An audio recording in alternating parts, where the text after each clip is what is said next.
Hi friends, welcome back to our channel. ఈరోజు వచ్చేసి మన రెసిపీ పాకం పట్టకుండా బెల్లంతో కొబ్బరి ముద్దలు చేసుకుందామండి. ముందుగా మన ఛానల్ని సబ్స్క్రైబ్ చేయండి. @AllInOneDolly లైక్ చేయండి, షేర్ చేయండి.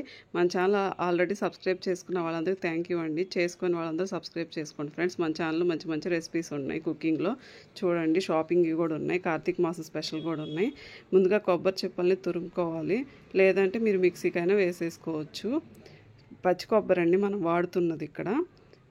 ముందుగా అట్లా బాండి పెట్టేసుకొని ఆయిల్ ఏమి అవసరం లేదు, డైరెక్ట్గా కొబ్బరి తురుముని అందులో వేసుకొని బాగా దోరగా వేయించుకోవాలి. మంచి స్మెల్ వస్తూ ఉంటుంది ఫ్రెండ్స్. ఎక్కడ వీడియో స్కిప్ చేయకుండా చూడండి, అప్పుడే మీకు అర్థమవుతుంది. మన ఛానల్లో మంచిగా కుకింగ్ వీడియోస్, షాపింగ్ ఉన్నాయి, కార్తీక మాసం స్పెషల్ వీడియోస్ అన్నీ ఉన్నాయి ఫ్రెండ్స్. చూడండి, సపోర్ట్ చేయండి ప్లీజ్ ఫ్రెండ్స్. సబ్స్క్రైబ్ చేసుకోండి. చూపించిన విధంగా అలా కలుపుతూ ఉండాలండి, అలాగే వదిలేస్తే మాడిపోతుంది. అలాగా చూపించిన విధంగా కలుపుతూ ఉండాలి. పచ్చి కొబ్బరిది చక్కగా మిక్సీ పట్టేసుకుంటే ఈజీగా ఉంటుంది, తురమాలంటే కష్టంగా ఉంటుంది కాబట్టి సింపుల్గా ఇలా చేసుకొని మన ఛానల్లో కొబ్బరి నూనె ఎలా తయారు చేసుకోవాలో కూడా వీడియో ఉంది, చూడండి ఫ్రెండ్స్, పెడతాను.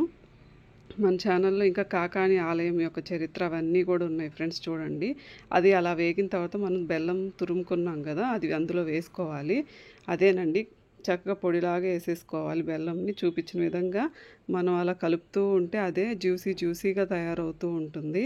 దీనికి మనం అసలు పాకం పట్టాల్సిన అవసరమే లేదు, చాలా సింపుల్గా ఈజీగా తయారు చేసేసుకోవచ్చు ఫ్రెండ్స్. మన ఛానల్లో చూడండి ఫ్రెండ్స్, కొబ్బరి నూనె అయితే మాత్రం చాలా ఈజీగా ఇంట్లోనే చేసుకోవచ్చు, ప్యూర్గా. బయటది కూడా అవసరం లేదు, అంత మంచి స్మెల్ వస్తుంది.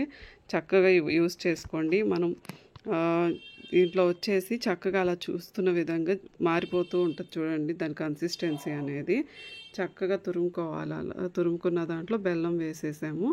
బెల్లం వేసిన తర్వాత అలా ఫ్రై చేస్తూ ఉండాలి. కాసేపటికి అది చూపిస్తున్న విధంగా జ్యూసీగా తయారవుతూ ఉంటుంది ఫ్రెండ్స్. మన ఛానల్ని సబ్స్క్రైబ్ చేయండి. @AllInOneDolly లైక్ చేయండి, షేర్ చేయండి. మన ఛానల్ ఇంకా మంచి మంచి వీడియోస్ కూడా ఉన్నాయి. ఇంకా ముందు మంచి వీడియోస్ కూడా నేను అప్లోడ్ చేస్తాను ఫ్రెండ్స్.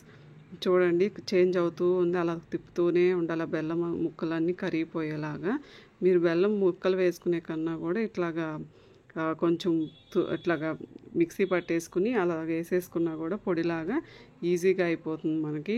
ఇలా అయితే ఎవరైనా చేసేయచ్చు, పాకం అనేది అవసరం లేదు ఫ్రెండ్స్. మన ఛానల్ని ఇంకా బాదం పాలు వీడియోస్ అన్నీ ఉన్నాయి చూడండి. ఈ తర్వాత అది చల్లారిన తర్వాత ఇట్లా ముద్దలు కట్టేసుకోవటమే. చక్కగా వస్తాయి ముద్దలు కూడా, మనకి ఎక్కడ విరిగిపోవు. బాగుంటుంది ఫ్రెండ్స్. సబ్స్క్రైబ్ చేయండి, లైక్ చేయండి, షేర్ చేయండి. వీడియో మొత్తం చూడండి. కమ్యూనిటీ ట్యాబ్లో